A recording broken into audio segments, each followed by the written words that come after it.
Welcome to the Luna Holistic Podcast.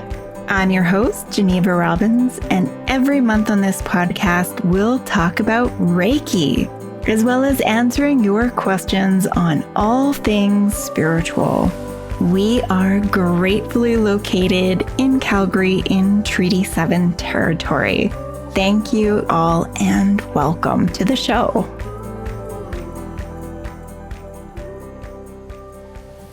Hello, my name is Geneva Robbins, and this is the Luna Holistic Podcast. Today, I have Natalia Radovanovic with me. Natalia is a Reiki master and intuitive reader here at Luna Holistic.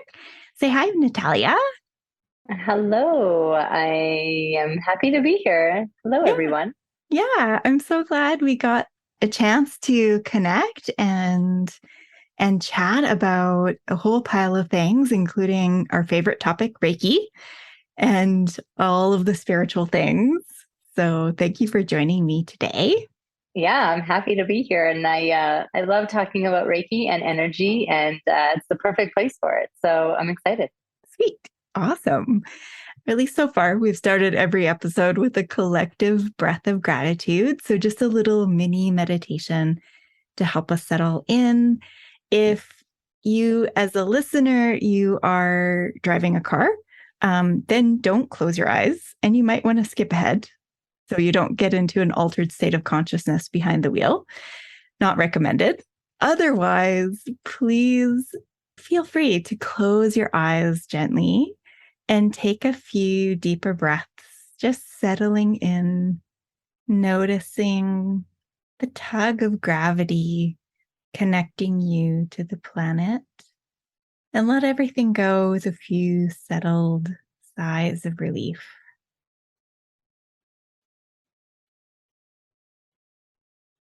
Just connecting into the flow of gratitude that lives within you.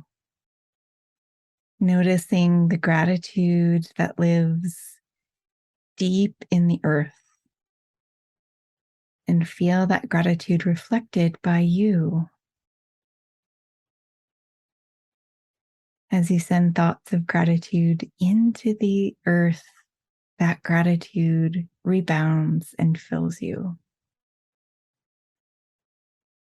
Noticing all the plants and animals, birds, the wind, the stars, the moon, everything around you, that organic, flowing, natural system that we get to be a part of. Just feel immense gratitude for all of these gifts of nature. And gratitude for all of the people, all of the creativity and growth, all of the kindness and love that exists within the planet. Just noticing that and feeling that gratitude flow back to you. Letting everything get clear and noticing the energy around your body, your aura. Maybe even letting a rainbow form around you, feeling clear and connected and filled with the highest light. And when you're ready, you can open your eyes. That was so nice. I always love doing meditations together. It's the go-to move. Oh, totally. No matter what, no matter if you're opening an energy session or just in your day. I mean, that feels amazing. Yeah. And I'm a huge fan of sprinkling these little moments of meditation in throughout the day and just letting that energy sort of these little like micro top-ups, as you can find them wherever they are. So yeah, amazing. That's me too. Yeah. I do it at work, in the car, like if I need to ground or connect real quick or just kind of charge myself up, I definitely do that. Yeah, it makes such a huge difference. I always think that a big cornerstone of the practice is building in frequency first. So doing little tiny meditations throughout your day and every day for me has been a game changer. So Yeah, likewise. awesome. Yeah.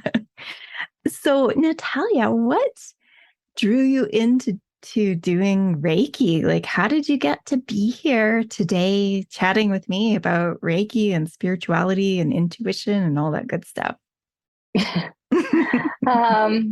I feel like I love answering that question. I love reflecting on that question. It never gets old. I still don't quite know the answer as to what kind of landed me into Reiki and into Reiki classes and training and going through all the levels. But I give full credit to the universe to that one because something was pushing me in there. But I think what started it was just my own spiritual and healing journey. I felt like many moons ago when I first walked the path of energy and Reiki and metaphysical things, I was at a place where I kind of needed something, but I wasn't sure what exactly that was, and something that felt really intuitive and aligned with me. So I was always open to this type of realm and world. And I worked at a yoga studio for a little bit and bumped into a Reiki master there and went for a session and a card reading, and it was really profound. And I remember leaving that session feeling, now what I know is to be like so grounded and like realigned. It felt really perfect. And even in that moment, I knew I was definitely going to go back and be a Reiki client and come back for sessions and healings and whatnot.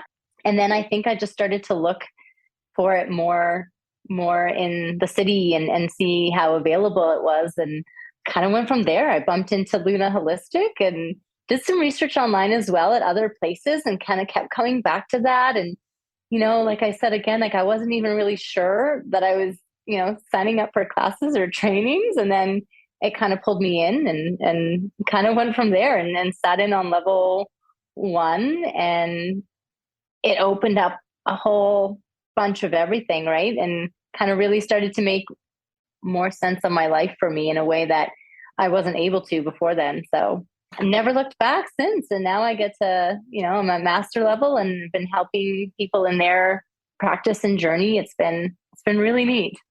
Yeah, so cool. I love that because it's like seeing that sort of hand of the divine kind of guiding you along, like, come along here. We'll just take you to these different places where you start to connect to the resources and the tools that are going to be the most meaningful and important for you.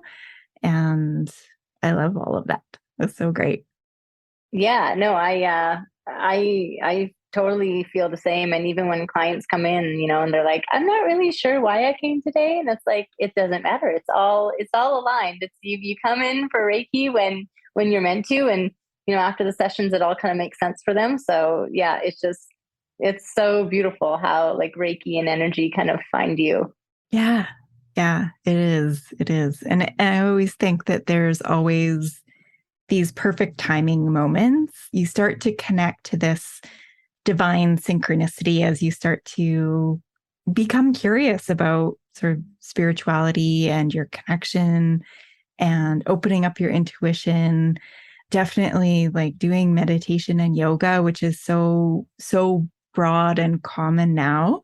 There's sort of a yoga studio in every neighborhood, at least where we live Yeah. in Calgary. And Yeah. I think that's amazing, and just that growth. And I think the more you get people sitting in meditation and moving their body to their breath, they're going to stumble into their spirituality, you know, because yoga is a spiritual system and it's designed to awaken you.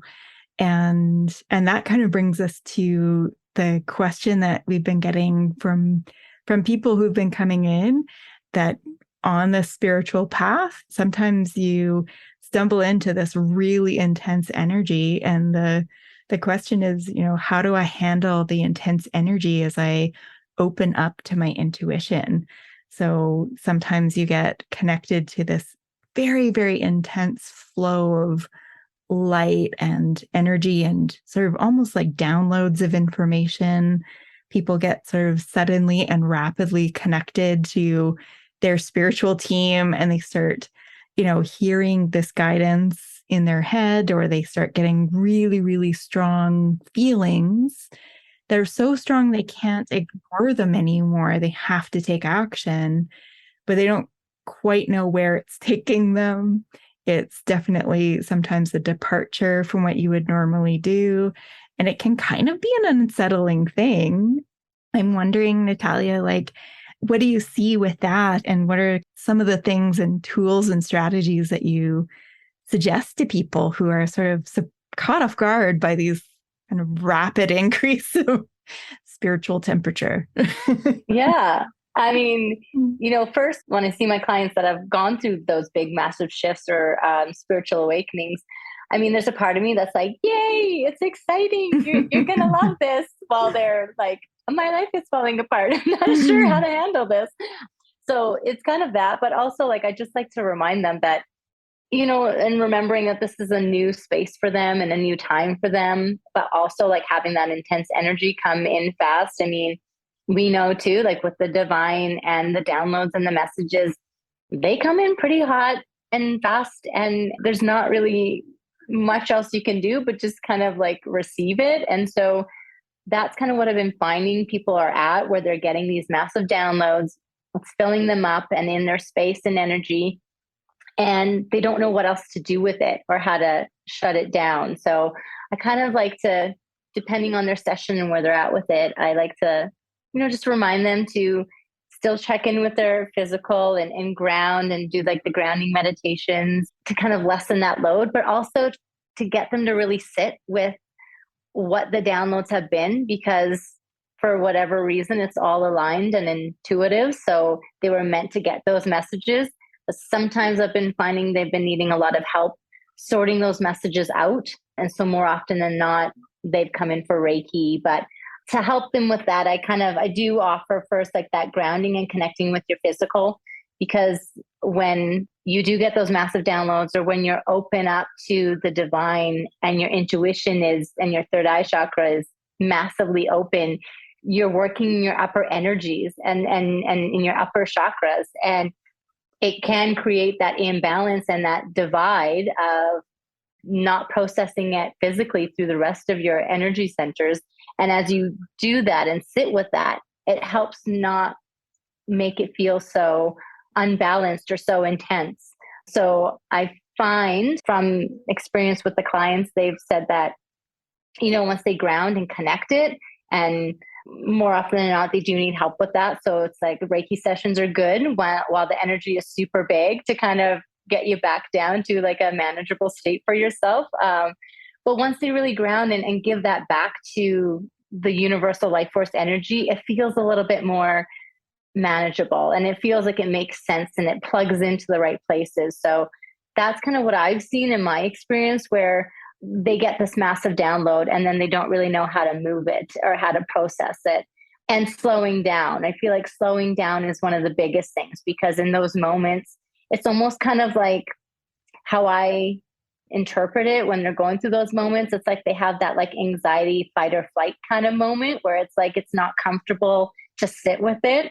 It's more comfortable to kind of, expel that energy and kind of release it. But there's no other way to kind of ground it but to download it and continue processing it, and reminding them that the more that they sit with it, and then the more that they ground and connect with it and try to find what messages are in there, will help them move through those waves a little bit easier as well. So, practicing releasing, but gentle releasing activities such as writing in a journal, or, meditating or doing yoga, gentle type of ways to release that, but also letting it process, because even walking can ground you and you're still moving, but you're still moving that energy. So I would tell them that it's important to move that energy, because if it's just sitting there, then it's not going to get any less intense or feel any less intense. And if you're not moving it lower, it's going to stay up in your headspace. And then if you're still open to more messages, it's just going to be massive. Right. So yeah. What's your experience with that? Yeah. Well, I kind of want to even jump back to the very beginning and even just describe what the sensation is, because everybody experiences it a little bit different. And I'm kind of thinking of maybe people are like scratching their head a little bit of like, what do you mean by massive download? Like a computer? Um, and and everybody experiences this sort of, it's almost like an energy surge. I'll sort of describe it for me, and then maybe you can describe it because I know you've experienced the massive download state before as well. For me, when the downloads or this energy coming through is really intense, it's usually in response to, for me anyway, it's a response to a big question I've been asking. So if I've been very curious, or if I've been opening up my creativity, I get a sort of surge of energy in reply. And one of the things we talk about in Reiki is that Reiki is energy, but it's also information because it's tied to sort of this fabric of the universe. So as you start moving more and more energy through your system, you also get access to greater and greater amounts of information. But it's almost like that energy or the answer to your questions, or that sort of, if you've been putting out a call and asking for guidance in particular, there's a response with the energy. And so sometimes we feel this very big surge. And for me, sometimes it feels like my crown chakra at the top of my head has taken in a big gulp of water. So, like when you swallow really hard and really fast, and it's like there's just it's almost like pressure. It's not like a headache. It's more like a sensation of fullness that might be tied to a feeling of heat or sort of rushing energy going through my body. It's intense, but it's not necessarily uncomfortable. So if you're going into discomfort and there's a headache or anything like that, and like check with your doctor. Always, double check that you don't have something like genuinely neurological going on with you. But, if you're otherwise healthy and you actually kind of feel okay, you're just finding that it's almost like the sensation wattage, of how much you're experiencing of the world around you. You might find that your perception of colors and light and other people's energy has all of a sudden gotten louder, almost like the dim hum that's been in your head has all of a sudden been silenced. And the messages that have been trying to get through are sort of shouting at full volume, sort of like when you're out and talking and there's sort of in a group setting and everybody's sort of chatting, and then all of a sudden people aren't chatting and the voice gets very loud. It's sort of like that, this sort of sudden increase in kind of your perception of the information. That's kind of the way I feel these downloads. And I always use them as a cue to go and sit and meditate and get my journal nearby. So I would love sort of just sitting with the energy and just noticing it. And the more I sit with it, the more it will start to flow down through my body, like you had said, with the chakras. And almost think of it as like if I've got a lot of energy up by my head, I almost want to let my levels settle out. Like all of my chakras were these cylinders of different colored liquids of water, and you took the barriers out between them, and you just want all of the energy levels to be equal, and it might sort of slosh back and forth a bit as the energy gets basically out of compression and into a state of flow, because it's when we move, like you said, like was when we move that energy through all of our chakra system, and is when we can really connect in with what that message truly is. And then we can come from a grounded state. And it's not about shutting off the flow of energy or information or answers, because that's kind of not what you want. You want to connect to this. It's a process that's been started by you. your guides, your team, just don't dump energy randomly on people who aren't ready for it. While some people might be disagreeing with me right now, like you wouldn't be experiencing it if you weren't ready for sort of this leveling up with your connection to the divine. But that's kind of one part of how I feel it and sense it. For you, like when you get an energy download through, how do you feel it? And, in your body, the sensation of it, that sort of thing. Kind of similar to what you've kind of experienced. Is again, it doesn't feel like it's so like, yeah, that uncomfortableness. It's kind of just more of like, okay, there's a big message I'm kind of meant to receive. So just accepting it. But for me, yeah, like I really need to kind of move it through because I feel like if I leave it up in my headspace a little bit too much, then it gets all convoluted, right? When I get the massive intense energy coming in, I like to write in my journal for sure. That's a really good exercise that I found that helps me. It just brings that clarity to whatever that message I'm meant to get from that moment, or what my team or spirit guides are wanting me to know.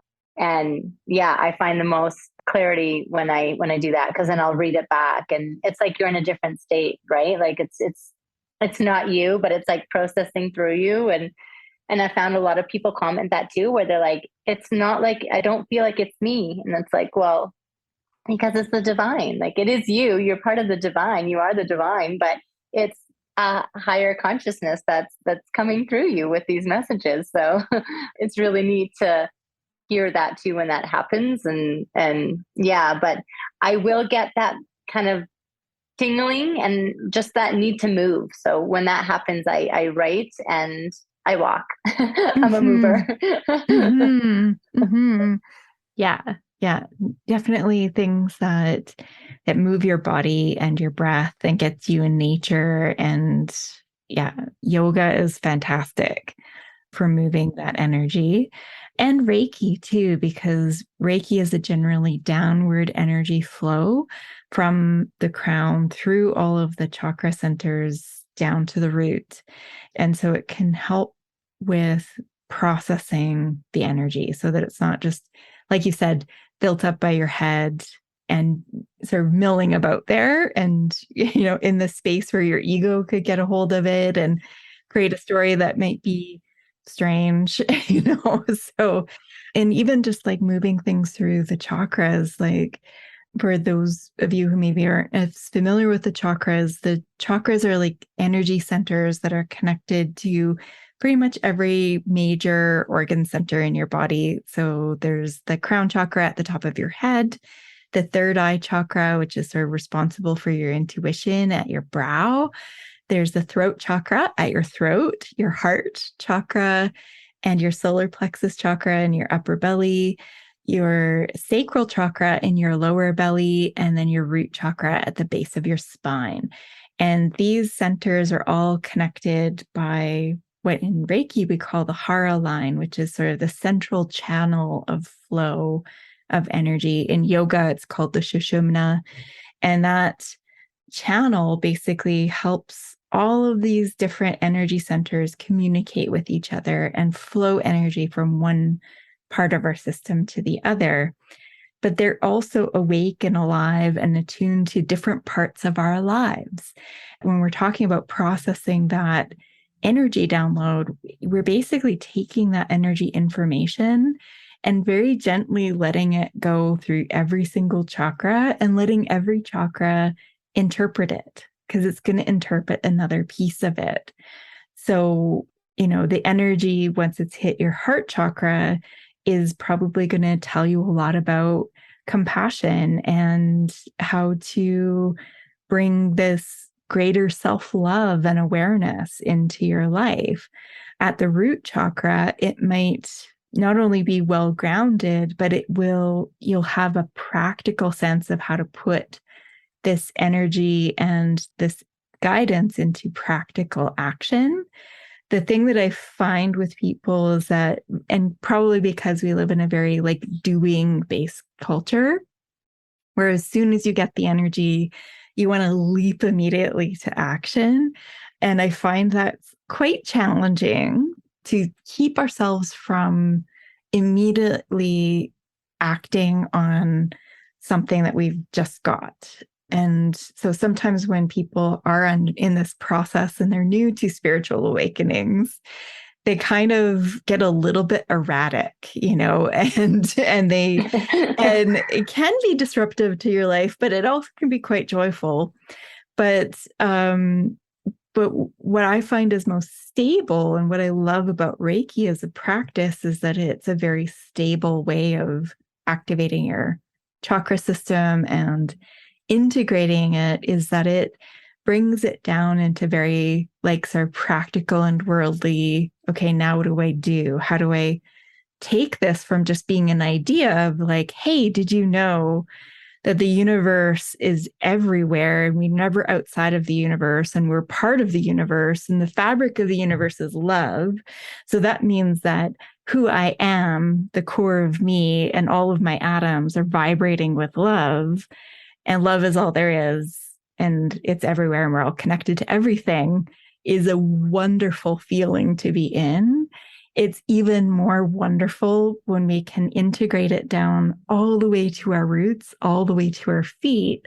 And then we can start to make stuff and create stuff and build programs and reach out to different people and actually put that sort of compassion into action, which is, where we get amazing changes and social movements and bringing that light to the world. Really, you get to make stuff, you get to share stuff, you get to understand this energy in a deeper way. So then you can start talking about it with other people who might not have a clue what you're talking about.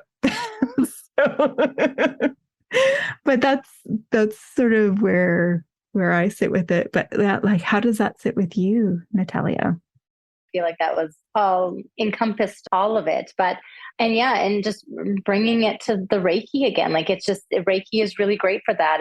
And I tell, anyone that no matter what you're going through or what have you, even if you just want an energy boost, it's good to just come in for a Reiki session for yourself, but also book some Reiki sessions. They're good to come in, especially when you're moving through that, when you might not necessarily know, I know meditation, but how do I really use meditation to get me through this, and it's okay if you need support in that. And it's all about building that community. And like you said, kind of sharing Reiki with others and kind of opening that up and connecting with communities and people who are well-versed in that can help you move through that. And that's the lovely part about Reiki and what I just naturally find, because I feel like that's, Reiki bringing us back to, how do you get to Reiki? Reiki kind of finds you and they come in and they're I think this is where I'm meant to be. Right. And then they come in and you help move through that, and it helps move you through that. And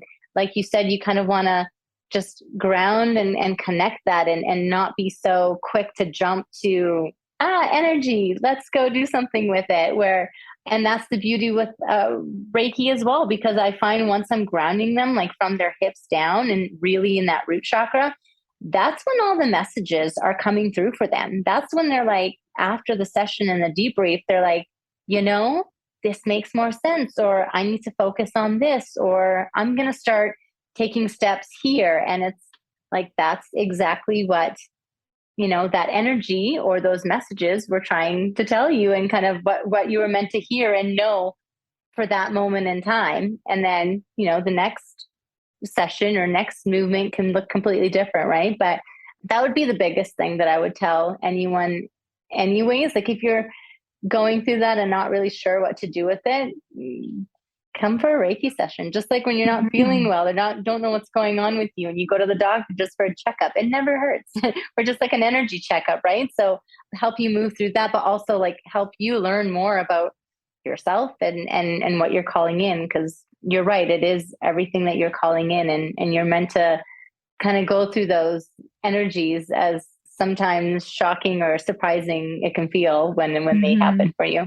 I agree. And it's also, I think, incredibly valuable to have another intuitive person hold space for Yes. you. And what I find often, with Reiki sessions, we definitely share sort of, as practitioners, we share what we get, in terms of our intuitive guidance and what's happening with the person's energy. And sometimes it comes through as, sort of recommendations for self-care, or different messages sometimes come through for the practitioner when we're doing Reiki sessions for others. So I often find that that is such a huge support for people, because then it's almost like I'm not telling them anything new, which I think is so wild, is that they've already heard this message. But it's when you're first starting out, strengthening your intuition, you're like, well, maybe that was just wishful thinking, that I'm like truly a lovable being and everything I do is fine, you know? Because it's so contrary to the inner critic, which is saying nothing you do is fine. You're never going to be good enough ever. And those voices are so loud. And as you start doing this healing work from any angle, maybe even starting with, affirmations and the work with Louise Hay, You Can Heal Your Life book, when people start doing their spiritual and just healing work in general, it starts opening them up to all of these different ways of thinking and being, and which are quite lovely. But it's nice to have another human being with a physical presence say, no, I heard them say you're loving and lovable over and over and over and over again, the entire session. And it's so nice to get that reflection back. Or if somebody's like, I think that's my dad, sending me signs and signals. And I'm like, and when we confirm, through our own intuition, it's like, yes, that is your dad. And he is looking out for you, and he is connecting with you and sending you love from afar, even though you might not be in a physical body anymore. We experiencing these things, and we've learned over time to trust them. And we do the same thing. We combine that into our intuitive readings here as well. So we're sort of connecting into sort of this divine information. But for me, what's really cool is really working with the person who's getting the reading, their own intuition. And I'm such a big believer that everybody is their own spiritual authority and has their own connection to their own truth. And I love it when I do a reading, or even, discussing the session at the end of Reiki, of just sort of going through it and saying, like, this is what I got, and having the person go, yes, that's totally it, or that resonates, or, because truth resonates deep within. There's a resonance like a bell ringing inside you. Sometimes you get this sort of like head to toe shivers or chills, or things that it just sits right. It just feels right. And when we listen to that intuitive feeling, the more and more we listen to it, I find the better and better life tends to go. And that when we don't listen to our deep intuitive selves, that's when things go haywire. And that's definitely for me. I don't know. How about you, Natalia?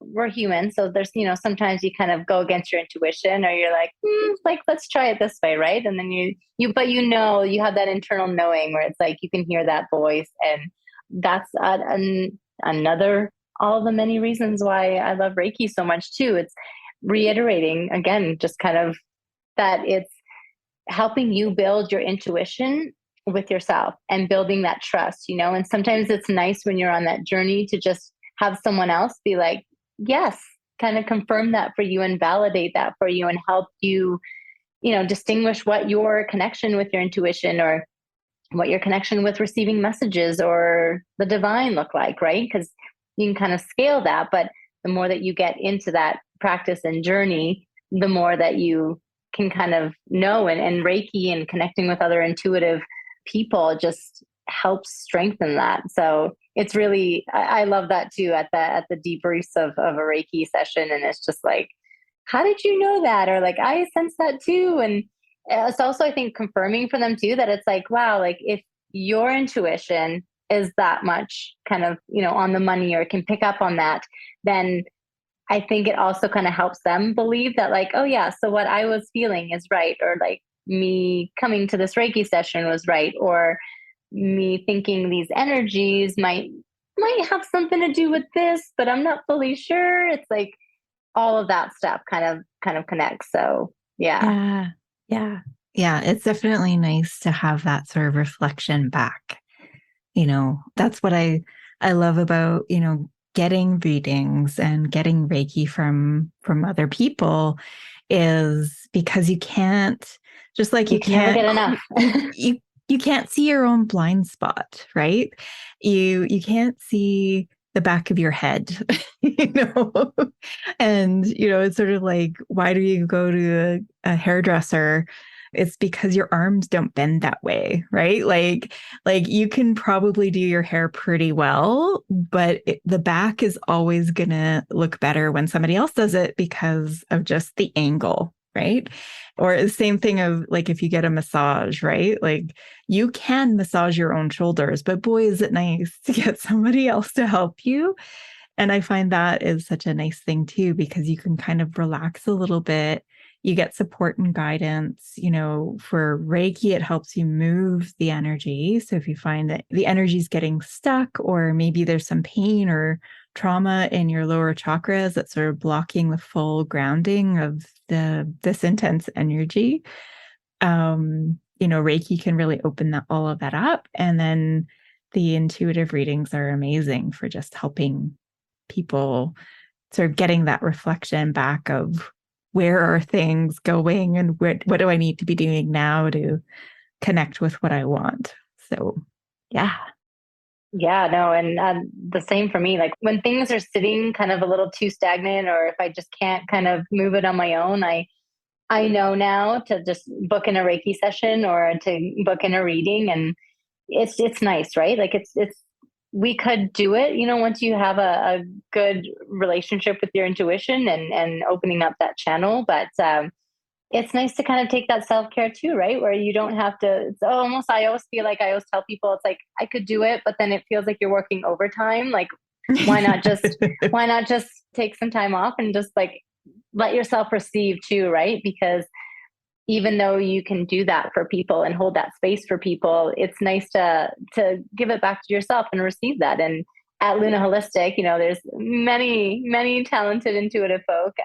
So Mm-hmm. yeah, I always love doing that. It's definitely part of my self care, and I book in Reiki sessions and readings, and just fun to experience other people's messages and how they perceive the energies around you and stuff. I never get tired of that. Yeah. It's sort of like when you come in and you get a session, it's like you get to check if your compass is still pointing north, because you get to compare it to somebody else's compass that you trust, their Yeah. ability to orient to the divine, right? It's like that signal check. Like, I feel like I'm getting this information. How does that sit with you? Like, what are you getting around the same thing? And I find it really can help progress people through their sort of expansion and healing journey. It's been a huge thing for me, for sure. Yeah. Yeah, because no matter where you're at, like we're all on the journey, right? And it never ends. And it's so like even practitioners or just everyone, right? You just keep learning and you keep evolving, and you kind of keep getting that support and building that community where you're like, oh yeah, and then you never stop learning, you never stop moving through things, and it's always moving and going. It's nice. So good. So good. Well, thank you so much, Natalia, for being here with me today. I've loved our talk. You're so welcome. I'm just happy to be here and just chatting about all of this. Is just, I love it. I love it. And I love when people are exploring energy for the first time, or if you're really been on it for years into your practice and healing journey. It never gets old. So thanks for having me. Yeah, you're welcome. Have a good day, everyone, and we'll see you next time. Bye. Bye. Thank you for joining us on the Luna Holistic Podcast. We're so grateful that you are here. If you've got a question, we'd love to hear from you. Go to lunaholistic.com/podcast and we'll answer you in an upcoming episode. Be sure to subscribe to our show on Apple Podcasts or Spotify. And also please rate, because you never know where your little 5 stars will go to shine light into somebody's heart today. So thank you very much, and we'll see you next time.